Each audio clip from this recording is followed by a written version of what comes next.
एक बार भगवान नारायण श्री लक्ष्मी जी से बोले, लोगों में कितनी भक्ति बढ़ गई है, सब नारायण नारायण कहते हैं।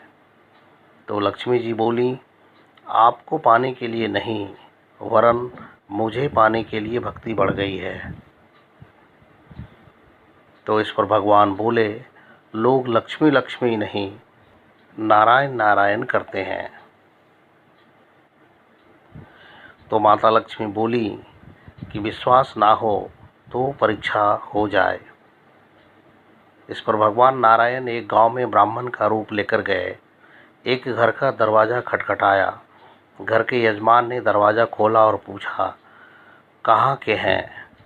तो भगवान बोले, हम तुम्हारे नगर में भगवान का कथा कीर्तन करना चाहते हैं। यजमान बोले, ठीक है महाराज, जब तक कथा होगी आप मेरे घर पर ही रहना। गांव के कुछ लोग इकट्ठा हो गए और सब तैयारी शुरू कर दी। पहले दिन कुछ लोग आए। अब भगवान स्वयं कथा कर रहे थे तो संगत बढ़ती गई। दूसरे और तीसरे दिन और भी भीड़ इकट्ठा हो गई। भगवान खुश हो गए कि यहाँ कितनी भक्ति है लोगों में। लक्ष्मी माता ने सोचा, अब देखा जाए कि धरती पर क्या चल रहा है। लक्ष्मी माता ने बुढ़ी माता का रूप लिया और उस नगर में पहुंची। एक महिला ताला बंद करके कथा सुनने जा रही थी कि माता उसके द्वार पर पहुंची और बोली, बेटी ज़रा पानी पिला दो। तो वो महिला बोली, माता जी 3:30 बजे हैं, हमें प्रवचन में जाना है। लक्ष्मी माता बोली, पानी पिला दे बेटी, बहुत प्यास लगी है। तो वो महिला लोटा भर पानी लाई। माता ने पानी पिया और लोटा वापस किया तो सोने का हो गया। यह देख महिला अचंभित हो गई कि हमने लोटा स्टील का दिया था और वापस लिया तो वह सोने का हो गया। ये माता जी बड़ी चमत्कारिक हैं। अब वो महिला हाथ जोड़कर कहने लगी कि आपको भूख भी लगी होगी, खाना खा लीजिए। ये सोचा कि खाना खाएगी तो थाली कटोरी चम्मच ग्लास आदि भी सोने के हो जाएंगे। इस पर माता लक्ष्मी ने कहा, तुम जाओ बेटी, तुम्हारा प्रवचन का समय हो गया है।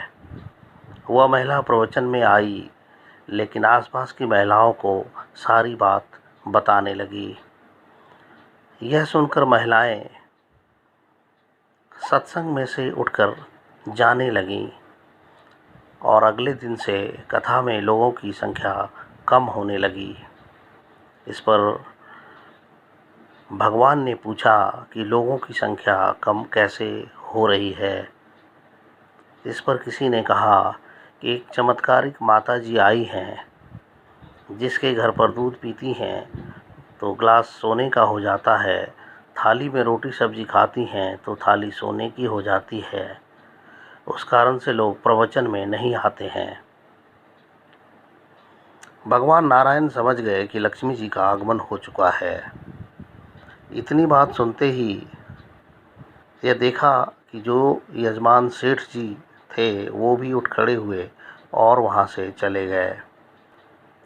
यजमान सेठ माता जी के पास पहुँचे और बोले, हे माता, मैं तो भगवान की कथा का आयोजन कर रहा था और आपने मेरे घर को ही छोड़ दिया।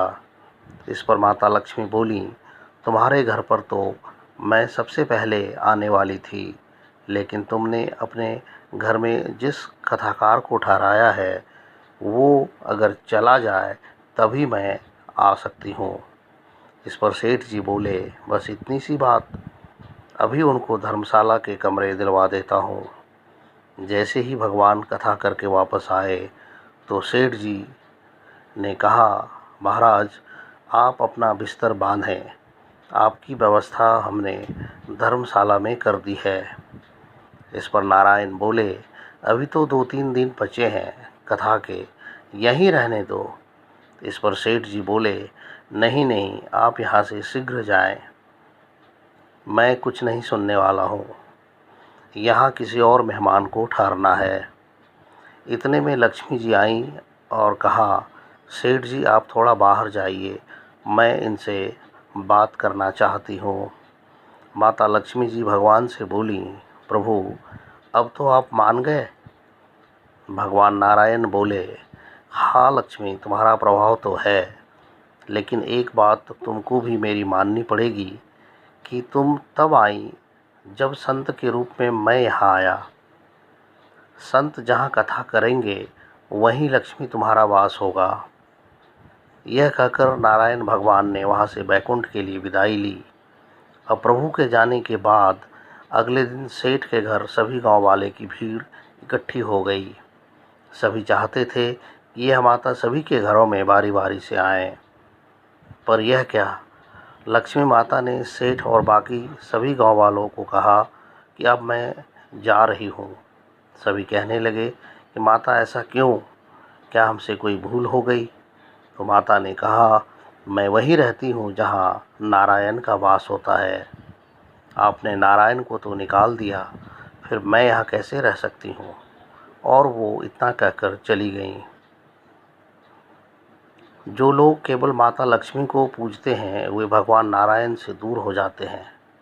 अगर हम नारायण की पूजा करें तो लक्ष्मी तो वैसे ही पीछे पीछे आ जाएंगी, क्योंकि वो उनके बिना रह नहीं सकती। जहाँ परमात्मा की याद है वहीं लक्ष्मी का वास होता है। केवल लक्ष्मी के पीछे भागने वालों को ना माया मिलती है, ना ही राम मिलते हैं। धन्यवाद।